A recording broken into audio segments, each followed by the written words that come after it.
Hello and welcome to session 4 for your senior leader. Last week we looked at duty 1 skills. We looked at some of those tools, some of the processes for monitoring and reviewing your services and businesses. We looked at Pastel, we looked at those political and economical tools, and we looked at some of those ways of critical thinking, balanced score sheets, etc. So in today's session, we're now moving on to duty 2, and we're going to be looking at knowledge, and then we'll run through what needs to be done here. So let's jump straight in. We'll share my screen, and you can see here, don't forget you've got your reading books. So here you've got your reading for each of the skills, knowledge and behaviours. So please make sure you read those. You've got your PowerPoint presentations here for your knowledge, your skills, and your behaviours as well. So we're looking at duty 2 now. And in duty 2, you can see here, we're looking at organisation structure, business modelling, diversity, looking at global and horizon perspective governance and accountability, technology and policy implementation. And I wanted to spend a bit of time on that because there's a lot coming up through health and social care. And I'll focus on the health and social care sector because that's always my background, it's where my skills lie. But equally, we'll talk about other sectors as we move forward because I have obviously done leadership in other areas other than health and social care, but the primary focus is there. We'll look at how we make decisions based on the ethics and value-based principles, so looking at those theories. We can work and collaborate with leader structures, examples, the markets and operations, looking at roles and responsibilities. And then we'll look at those approaches to corporate and social responsibility programs. So corporate social responsibility programs are generally great if you're doing ITTs, which are invites to tenders, or PQQs, which are the procurement questionnaires for tenders. And generally what happens is they look for that social value, all of that added value stuff. So PQQs, ITTs really like corporate social responsibility. And ultimately, we have quite a lot of corporate social responsibility around that net zero target, which the government is flip-flopping on. 1 minute we're doing it, then we're not doing it, then we are doing it. So by 2050, trying to go net zero. So just thinking about how we're going to maintain that. Next week, then, we'll then look at those strategic directions, how we gain support for visions and business plans and strategic planning, which kind of ties into that endpoint assessment. We'll look at some of those challenges and strategies in relation to ethics, responsibilities and sustainability and risk management. And again, we'll talk about risk management, especially with some of the things that's coming out. We'll oversee development and monitoring of financial strategies, looking at organizational budgets, KPIs, again, going back to that planning stage, and use financial data to allocate resources.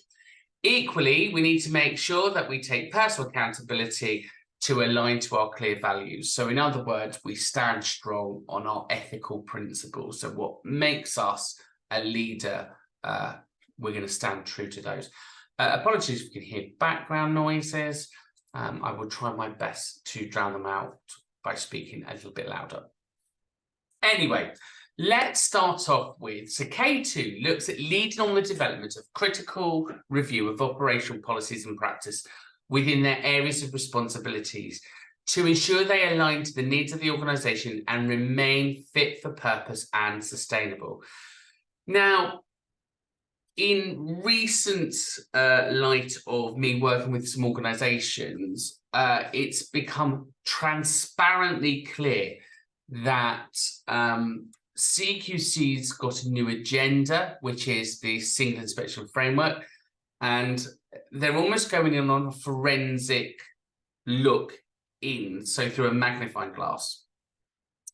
And through this magnifying glass, it's very easy to spot that things aren't right in services, Because rather than having this big holistic overview where they're looking at all of the components, what they're going to be doing is they're going to be picking one particular component and drilling down. So, for example, let's just say you need to review your policies and procedures in line with new NICE guidelines and keeping up to date with regulatory change. Now, that in itself is a massive responsibility.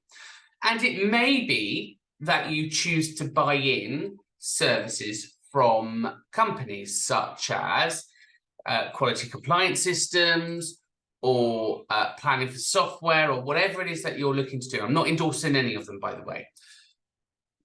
Even if you buy them in, you have to make sure you have a duty of care to make sure that they're fit for purpose and that they are localized to your organization.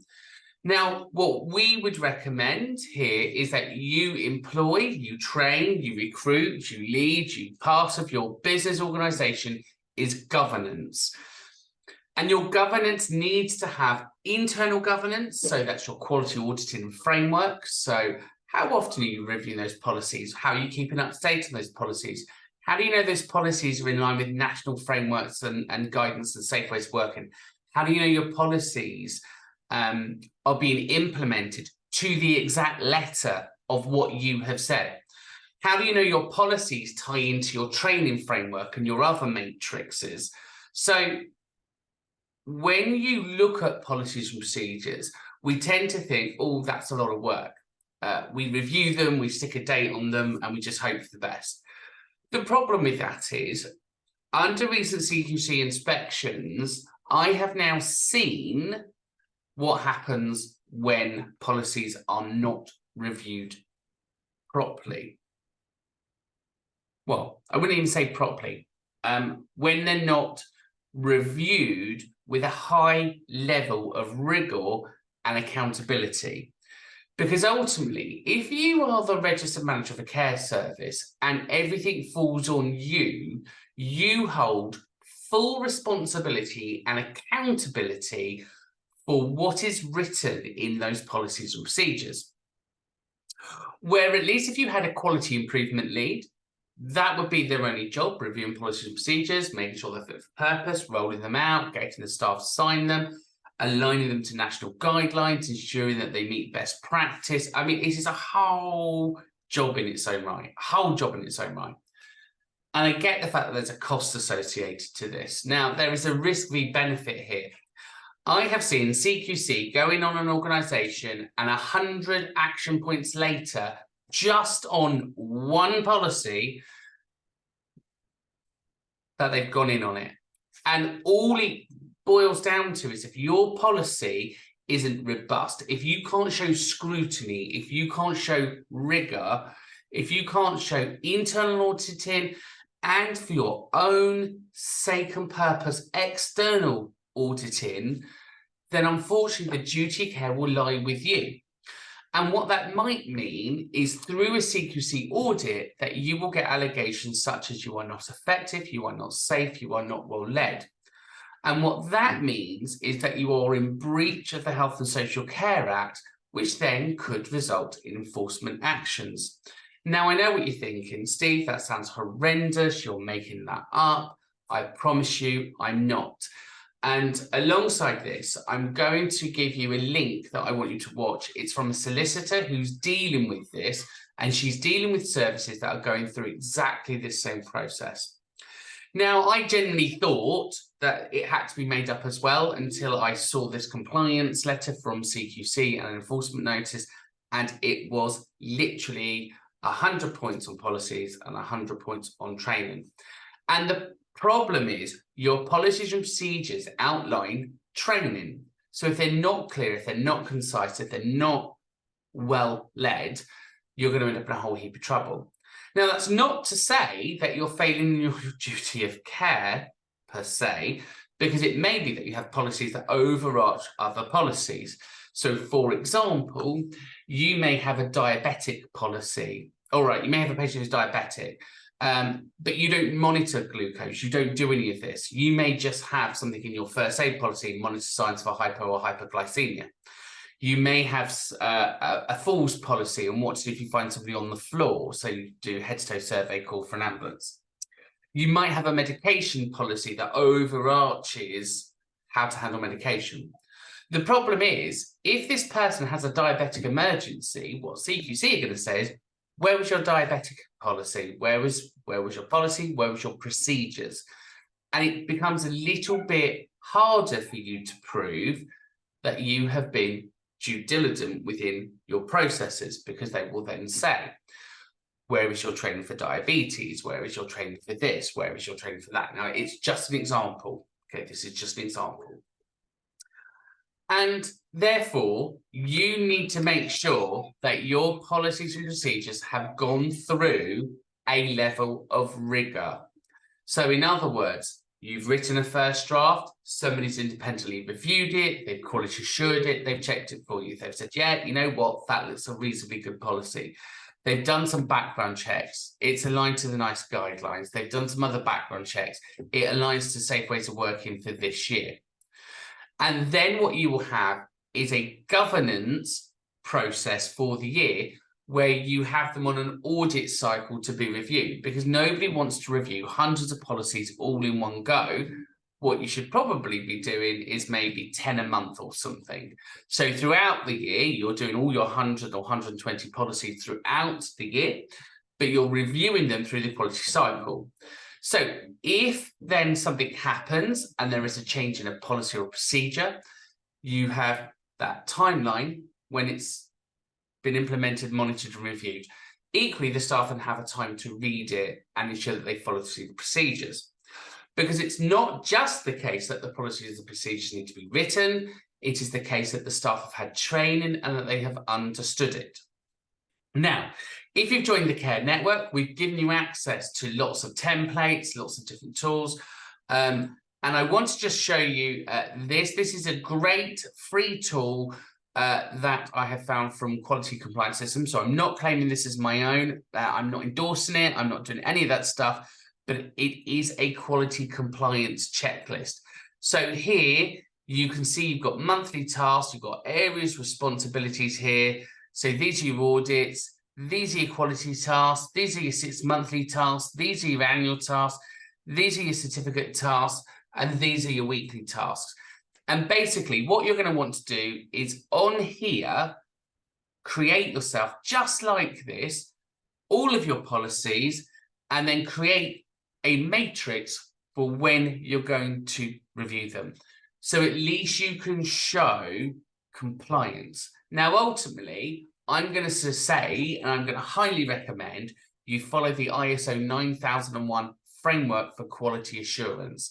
So the ISO framework for 9001 quality assurance, again, we have it under the United Care Network. So if you are a member, you will have this for 3, but let's say you're not ISO 9001. And ultimately, it provides you with a safe way of working. Let's have a look.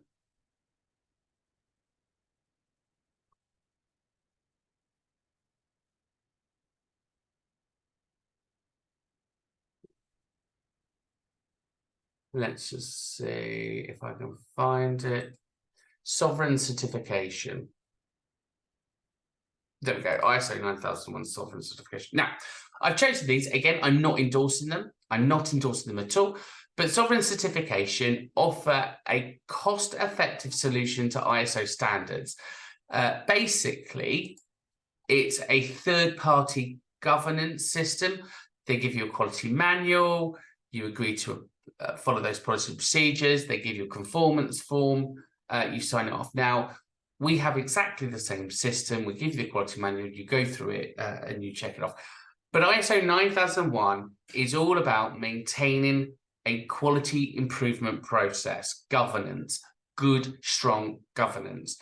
Please get your heads around ISO 9001, the 2015 framework. We have got it on the United Care Network's website. It is there if you are a member. And I say that because you need internal governance this that's on the screen now, that's your internal governance. If you are doing that, you shouldn't really have much to worry about.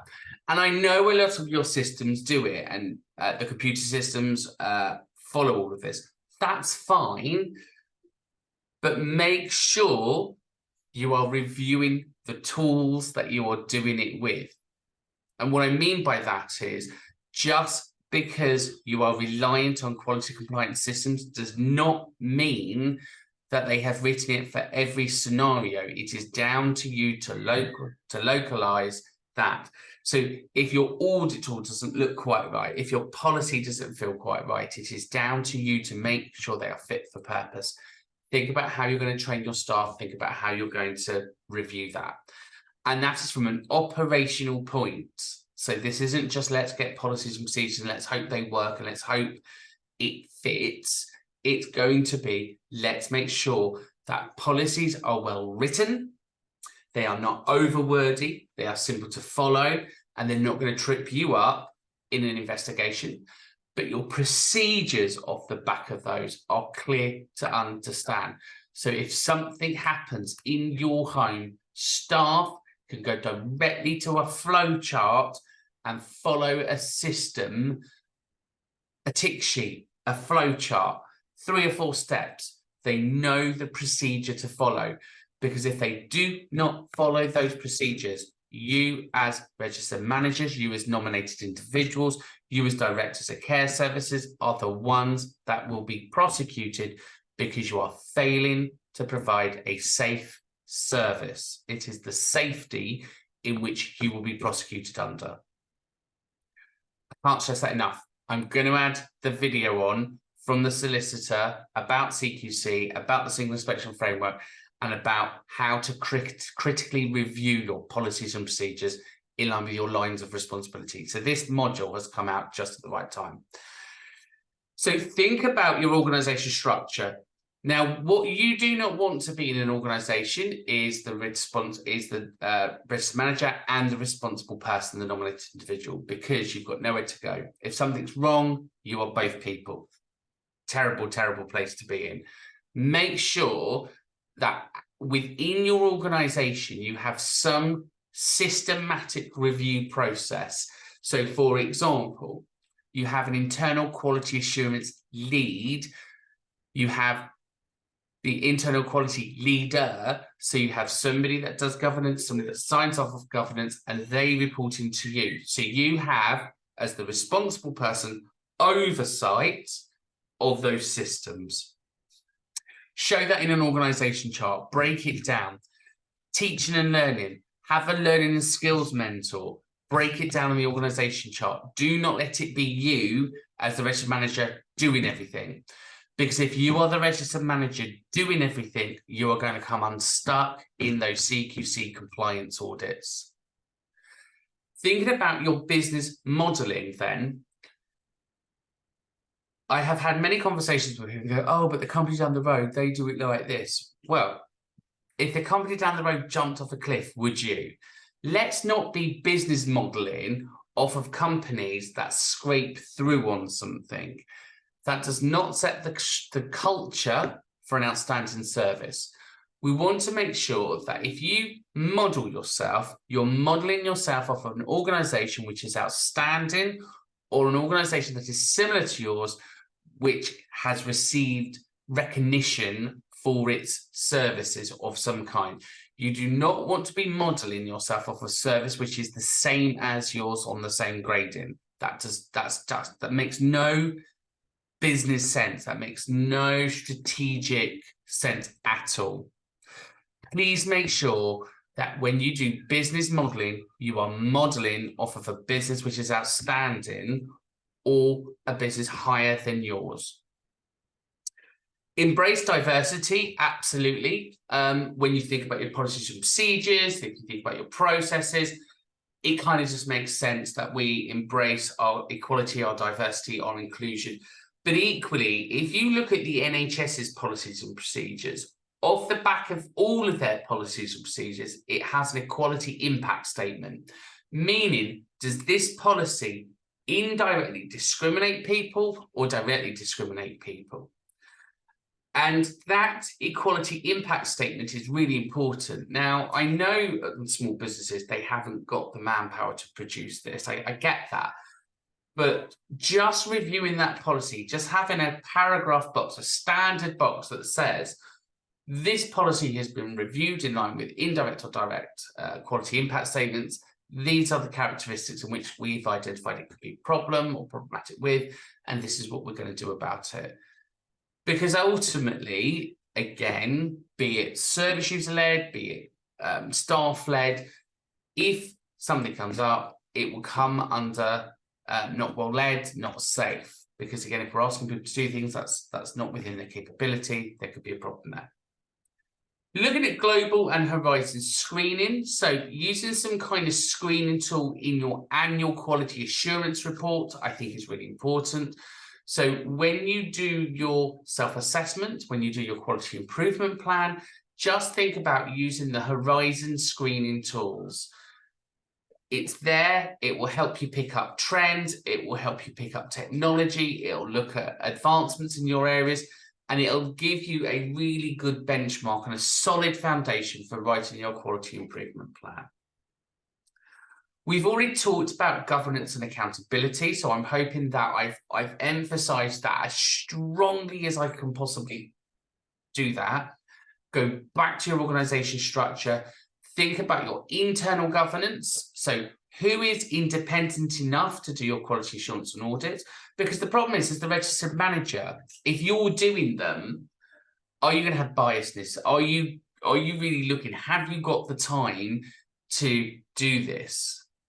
I'm going to be honest with you. I bet the answer is no, because if you have, I envy you. I absolutely envy you. But just be mindful that you must get some kind of external governance in as well. Somebody that is used to being independent. Now, what you do not want, and by the way, I have seen this time and time again, you do not want an external governance person which is just going to tell you everything is okay. It's no good. It's no good at all. It's no good to you. It's no good to your service. You need somebody who's going to be a bit harsh, straight down the line. They're not going to mince their words with you. They just tell you it as it is. Factual-based auditing. Because they're your safe pair of hands. They are your safe hands. And if they can't be honest with you, they're going to push you to get it right. So, you know, I've done external auditing many times. I've done external auditing, and I'm a bit of a sledgehammer. I'm a sledgehammer approach, and I appreciate that some people don't like that. The problem is far better for it to come from me saying, look, I just can't see this. That's not quite right. That's not quite right. What are you doing here? To safeguard your future than have somebody that was telling you, oh no, this is all okay, and actually get audited and it all falls apart. I'm a true believer of set your external auditor up with a task, deliberately make a mistake somewhere and let them find it. And if they don't find it, they are not the right person for you. Make an error in the MAR chart, see if they pick it up, you know, or don't do it, you know, obviously do it as a training exercise, record it that you're doing it as a training exercise. So if you get caught, you can justify why you did it. But make up a fake patient on the system and see if they spot it. Do whatever it is you're going to do, but document it, because you're literally putting your trust in this external auditor to be your final gatekeeper before external quality. And the thing is, it's not just about CQC, is it? You may have contacts with local authorities, you may have all of this. It is far quicker to keep on top of everything than trying to play catch up all the time. It is far quicker. So internal governance, external governance, using technology, but just making sure that governance is your key to your organization. Can't stress that enough. So I'm hoping we've done that. Thinking about your technology and your policies around there are some ISO standards around technology. I think it's ISO 27001 or something along those lines. But just making sure that your communication systems are safe, that your data is safe, that you are working in line with your ICO standards, that you have a data person for your ICO. So, and I have gone into care homes and their ICO certificates are out of date. Their data controller left ages ago. You are facing huge fines. CQC will have great delight in coming in, going, boom, boom, boom, boom, boom. And by the way, your ICO is not right. And because they're a government department, they have a duty to report you to ICO. Just keep on top of those little things. Your ICO. Again, I've gone into a lot of care homes in the last 6 months, and I've noticed insurance certificates are out of date. Health and safety posters have got staff that left months ago. That's £1,000 fine. I mean, these are simple things that we can keep on top of from a senior leader point, you know. And if you are a senior leader and you're going into your homes, make sure that you are scrutinizing them. It's fundamentally key for you to succeed and be on top of everything and be able to sleep at night. That's what we want. You want that culture of continual quality improvement. So that's your quality improvement leads.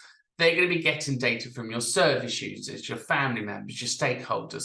And that is going to be key if CQC come in and do an audit, because ultimately your quality improvement leads will then be able to say, well, hang on a minute, we were running a safe, effective audit service because this is what our service users said. This is how they felt. This is what they were feeling. This is what they were thinking. Doesn't just make it true that it's not safe just because, but it helps. It's evidence towards your case. You have to prove that you are part of this continual quality improvement cycle. So please bear in mind that you can develop that as a culture. You are openly accepting criticism. You are openly challenging and welcoming the small stuff.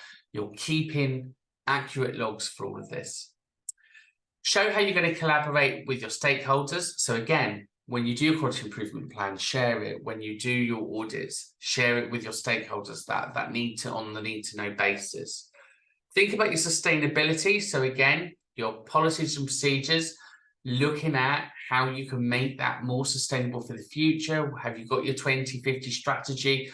Are you looking at your environmental impact? So again, if we go back to sovereign certification, I'm not endorsing these, by the way, it's just I've used them in the past.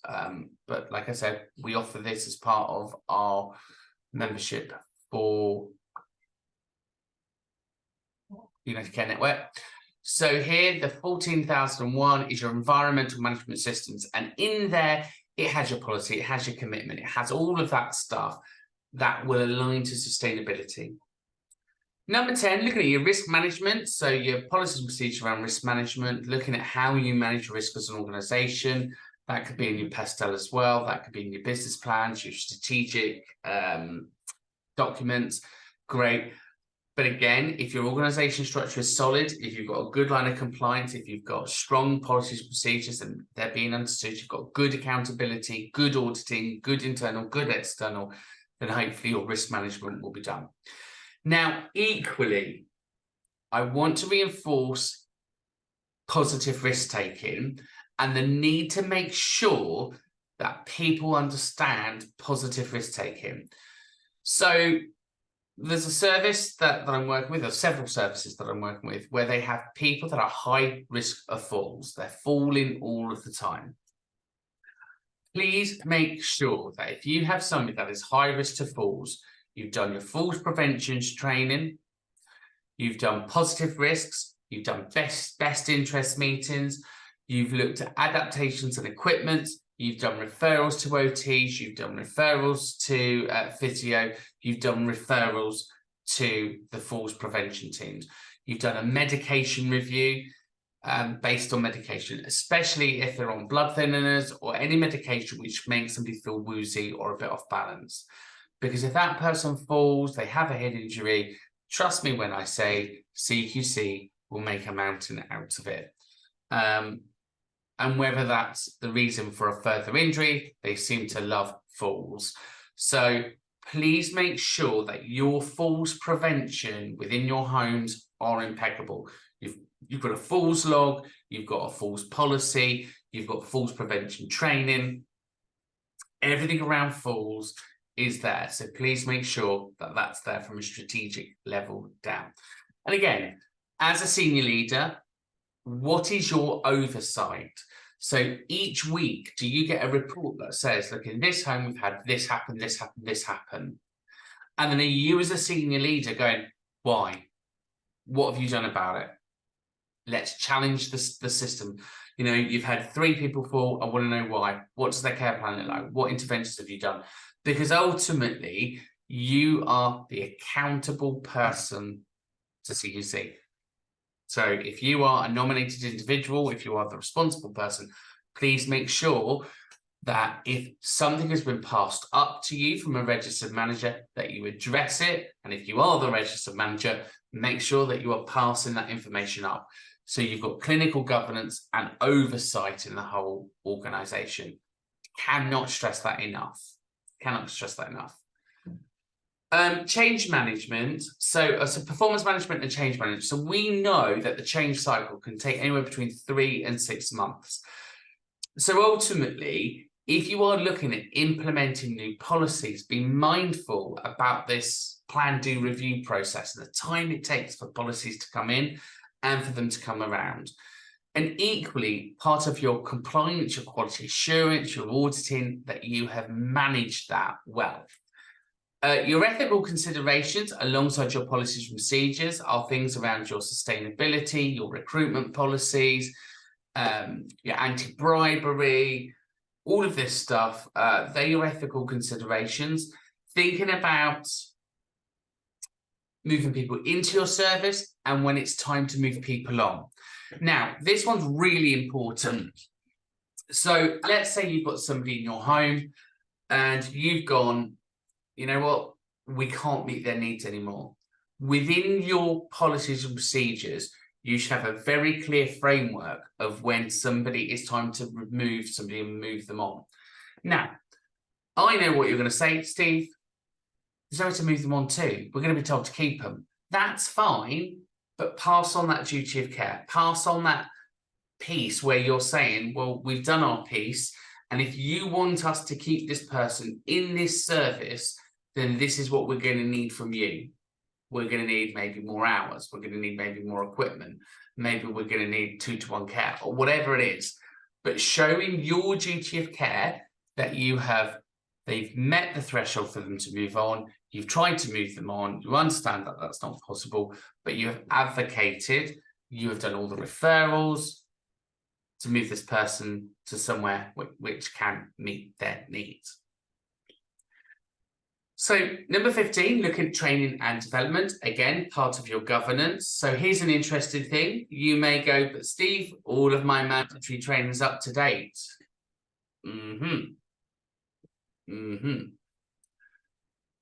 Here's the thing. We have our mandatory training. We have our care certificate. We have a mandatory training. We then have all of our MVQs. And then secretly snuck in all of these policies are additional little gems like you must have falls prevention training. You must have managing diabetes training. You must have anticoagulants training. Now, I know what you're going to say to me, Steve, we're not a nursing home. We're domiciliary, we're residential, we're this, we're that. The problem is, if you look at the national guidelines, the NICE guidelines, which is what CQC are using for auditing, it says in there that you must or should have additional training. What it says is specialist training.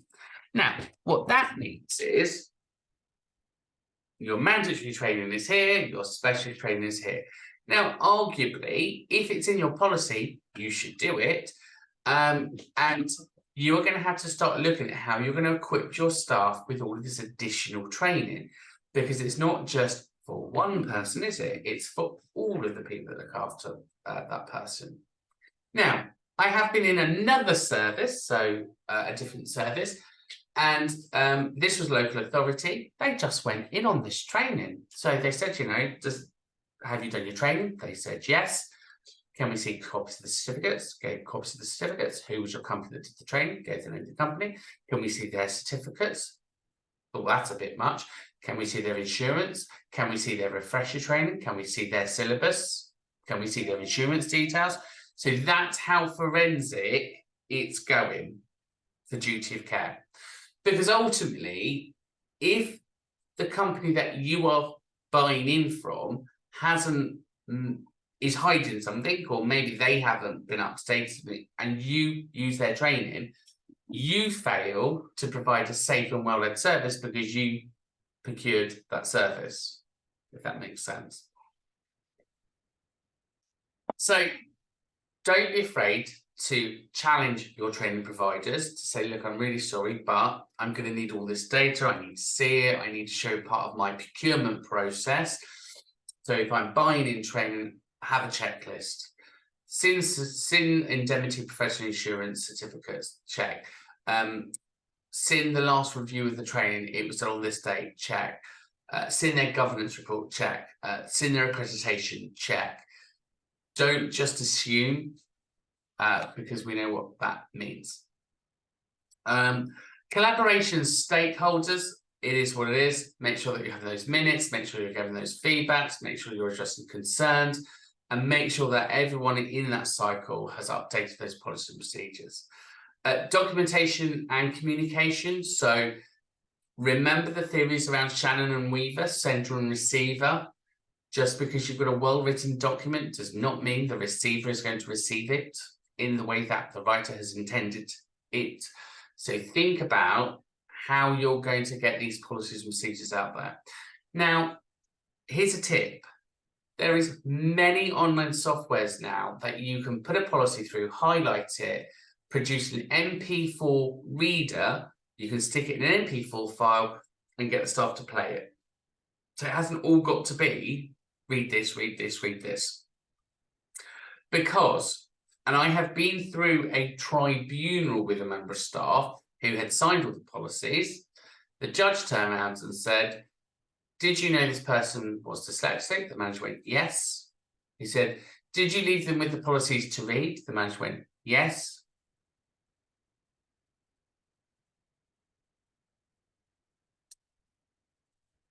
You can see where it all went wrong from there, can't you? It's your duty of care. It's your level of scrutinizing. So your quality improvement lead is somebody that could work alongside that. You know, if you could then show CQC, well, hang on a minute, we don't just have written policy, but we've also got it in MP4. Great. You know, there's even now, let's face it, there's even now software online for avatars where you can put something in there, the avatar reads it, so you can make them into little training videos. Make them into little snapshots for your staff, play them, great. You know, there's many ways that you can play with this. It's about innovation, using technology, but getting that policy and procedure out there so people have understood it. And for people to understand it, it needs to be an accessible format for them. Thinking about benchmarking and best practice, we've already talked about that. Lessons learned. So what we're trying to do here, what I'm trying to do here, is give you lessons learned from what I've experienced in the last couple of weeks.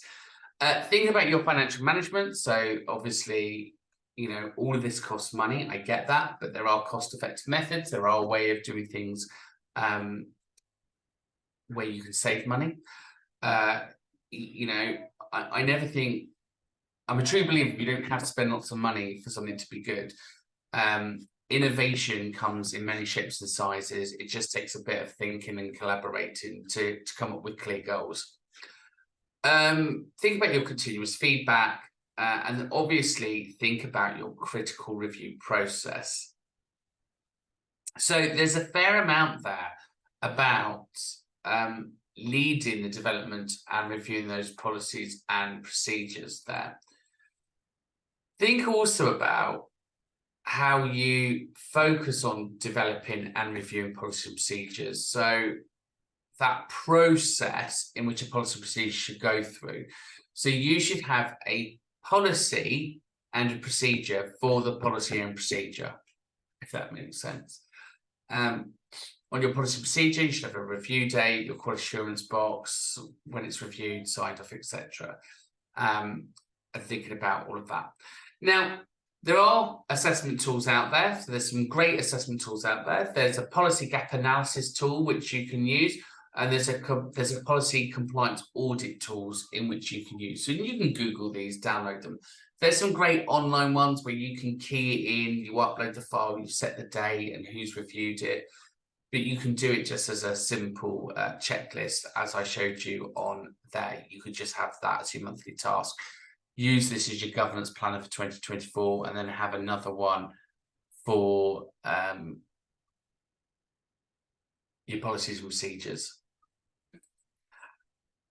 Frameworks then. So we've got policy development life cycle. So understand the life cycle of a policy is really important because that's something you're going to be asked. The plan, do, check. So I quite like that. When I did it with investors and people, it's plan, do, review, but plan, do, check, act works just as well. Learn management. So the principles of mapping and looking at this policy and procedures, and then your ISO management systems, which we've just talked about. So lots to think about this week to get your head around good policy and procedure development. And trust me, it is a key topic to be on top of. Thinking about your ethics and value base around leadership and theories and principles. So ethical decision making is really important. So having a clear policy and procedure around your ethical decisions is key. And there you may have your 7 ethical principles and your 3 ethical theories around decision making.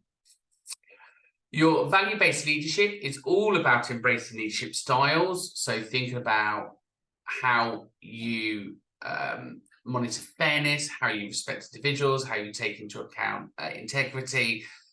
So that's your value side. You've got your stakeholder engagement and engagement with others. So that shows that collaborative approach. You have your culture side, so fostering those responsibilities of culture. There's the sustainability and social responsibility. So that's going to be around giving back, making sure things are sustainable, looking after your environment. You might have a green policy. You could have cycle to work stuff. You might have carpool sharing. Lots of things there to consider. You've then got your compliance and legal constraints. So thinking about who is going to monitor your compliance and their legal constraints, but equally who is testing them. So don't just say, but I thought they were doing it. Make sure that you are doing that. Now, I was in charge of an organization a while back, and I had a phone call from the director, and it was like, oh, the auditors are coming in. You've got a couple of days' notice. I cancelled everything. We went in, we did it all. You know, that whole day and night sleepless thing. Only to find out that it was a drill. Now, granted, was I happy about that? No. No, I was not. But what it did do, because I'm a reflective practitioner, I was able to see how I would have responded in the real, when the real alarm bells go. Walking around like a, whatever this phrase is in a storm, is no good. You need to have a very clear action plan. So when you get a phone call to say the auditors are coming in or compliance is coming in, that you have a set of principles that people know what they're doing. And that's going to be around the staffing, that's going to be around your policies and procedures, that's going to be around making sure that everything's up to date, that's going to be making sure that, you know, the environment's clean and all of this stuff. But just have together a readiness pack, so you're just ready to go. So the moment that call comes in, you can go bang, bang, bang, bang, bang, and be ready for that. You know, preparing to fail is failing, or failure to plan is planning to fail. So it's really important that you have those processes and mechanisms in place. So just thinking about some of the examples around the value-based leadership, you've got your integrity and transparency, so that's about being open. You've got that ethical decision-making process. you've got your value-based culture, you've got stakeholder engagement, and accountability. And again, here, I've given you an access to some assessment tools, theories, and frameworks. So assessment tools to be thinking about are the ethical leadership self-assessment tools and the 360 feedback tools. Theories, ethical leadership theories, and frameworks then looking at the ethical frameworks, value-based frameworks, and CS are the corporate social responsibility frameworks. So we move on to case 16 then. So working with corporate leader structures, for example, in marketing operations and roles and responsibilities, and then around those stakeholders, and what they require from organizations for that sustainability agenda. So sustainability in itself is a whole master's program. And I would suggest, if you haven't looked at your sustainability model for the future, it's definitely something worth getting your heads around now. So you can use your pastel tools, you can use your McKay, you can use your scoring card sheets, whatever it is you're going to use. But do look at how you're going to be in the position where you need to be in the next year, 5 years, 10 years. Because unless you are looking forward, you are always going to be on the back burner. You know, if you're always trying to play catch up with something, you're never going to be in a position to produce a sustainability agenda, to look at how you're going to have a sustainable workforce, to look at where the customers and patients are going to be coming from, to look at how you're going to manage your resources. Because ultimately, everyone's in the same boat, which is people are expecting more for less with more compliance and more outcomes. So you've got to start looking at how can we share some of this. And one of the things that we've been talking about recently a lot outside of class is about recruitment and retention, and the use of overseas staff. And it's great for a short-term problem, because if we've got a recruitment and retention problem, then overseas staff is a great solution for that. The problem we have with that is they're not going to stay, they're going to leave. So ultimately, it's a short-term fix. But during this period, what are you doing to plan for the future? Because ultimately, if it's about going into schools, making care much more attractive, that's a bit of long-term planning. You're going to be looking at having to create networks, upskill your year 10s and 11s, because as those tier 2 leave, that's your next workforce sitting there. So we're talking about sustainability. This is how far down the line we should be looking. Again, think about the stakeholders and that engagement, looking at IT and how AI is going to be changing things. So there's lots of things here about how you're going to manage your organizations in years to come to make sure that you are sustainable for a long-term future.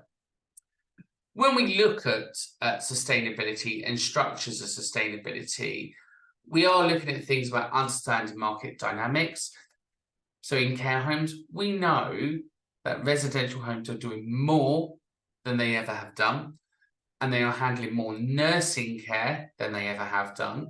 And we know nursing care homes are also managing much more complex care, because we are living longer. Therefore, the longer we live, the more complex health becomes, the more knowledge we need, the more upskilling we need, the higher the risk. So, excuse me, I'm really itchy nose today. Understanding the market dynamics, understanding the shape of the future will allow you to prepare now for that long-term piece.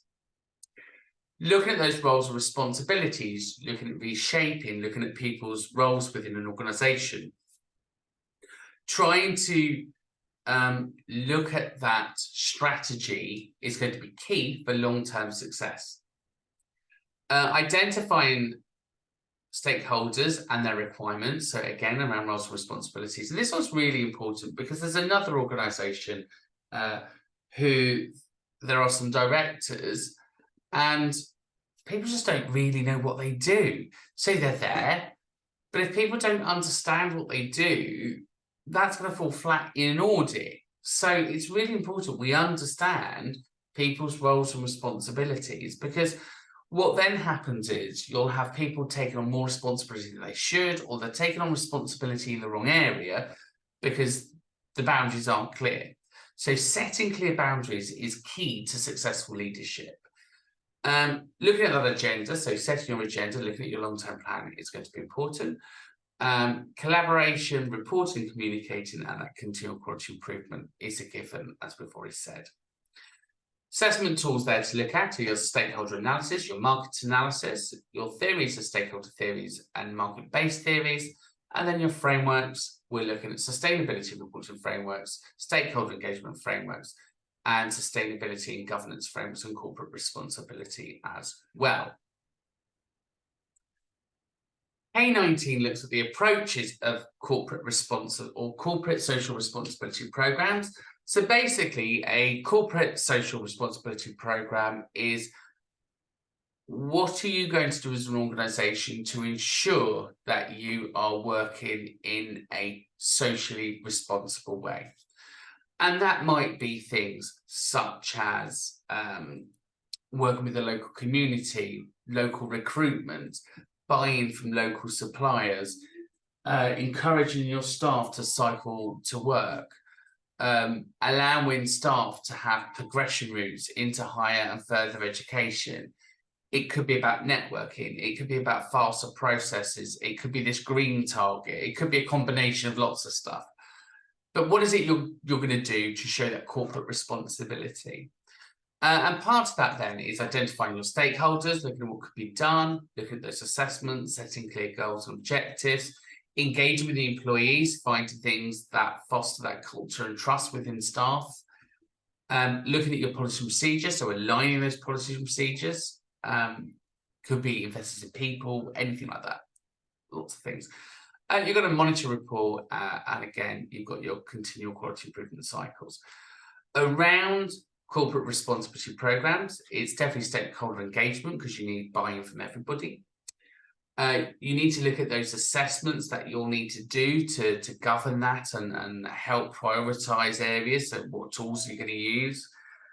Clear goal setting. You can't do everything, but do maybe one or two and do them really well. Look at the partnership and collaboration. I think corporate responsibilities becomes your unique selling points. It becomes why you, right? It becomes, I really like this company because. It's your because statement. Again, merits of reporting, so establishing the merits, looking at what you're doing, measure those outcomes, and again, quality improvement cycles.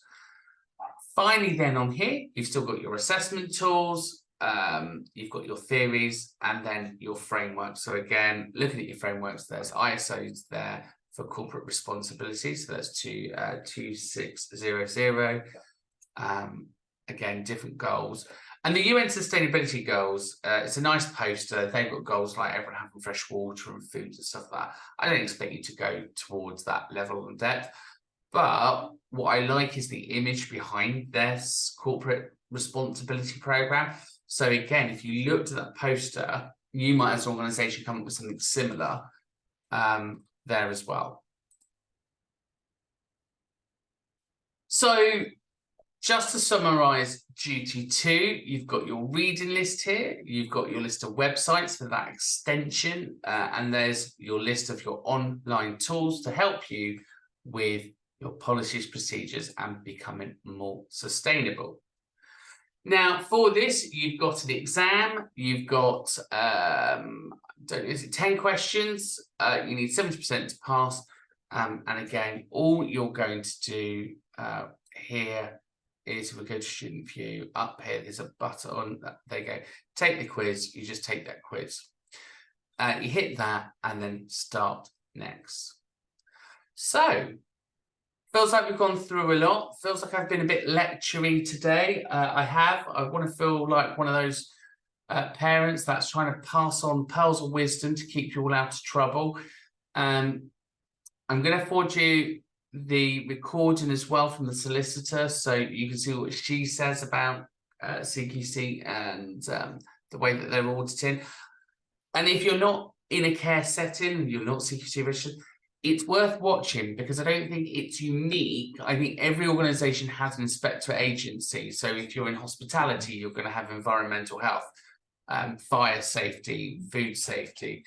If you're in retail, you're going to have trade and standards. So it's not like it's just for this sector. It does work for everyone else.